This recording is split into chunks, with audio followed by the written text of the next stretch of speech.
Happy Halloween.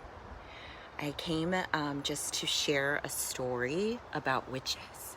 And this is my time of year that I love to dress up. I have two costumes picked out.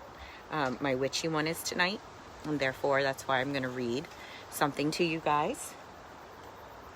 But I wanted to tell you the reason I picked this story is because I am the youngest of three girls, and there's a little witch in all of us, I believe. So three Pruitt girls could be pretty magical if you ask me. So with that being said, this is something for every little girl in the world, even if you're all grown up now, or if you love a little girl and she's getting dressed up for Halloween. I just want to share something with you guys. It's a little article called Sister Witch, and it's kind of my thing. Kind of love sistery witchy things.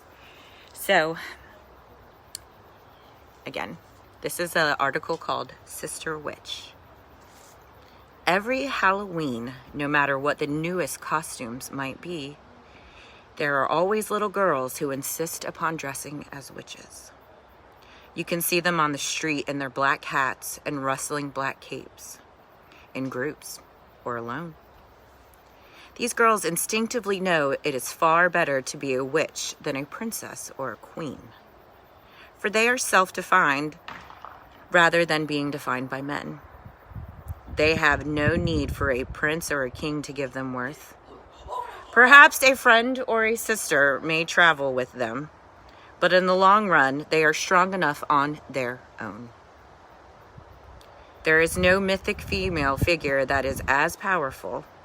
When it comes down to it on a clear, cold October night, she is the woman we want to be. The legacy of the witch is in our blood.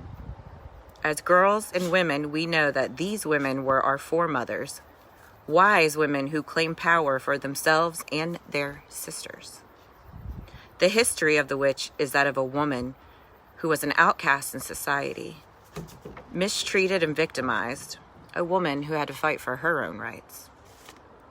Witches were persecuted for having too much land or money, for being too independent, for being old or alone. During the Salem witch trials of 1692 to 93, 19 witches were hanged on Gallows Hill, and 200 were accused of practicing magic, all based on spectral evidence, which is to say gossip, half-truths, and tall tales. Witch hunts have existed throughout time, and what they all have in common is that the ruling patriarchy tries to control women who are uncontrollable, punishing them for alleged misdeeds.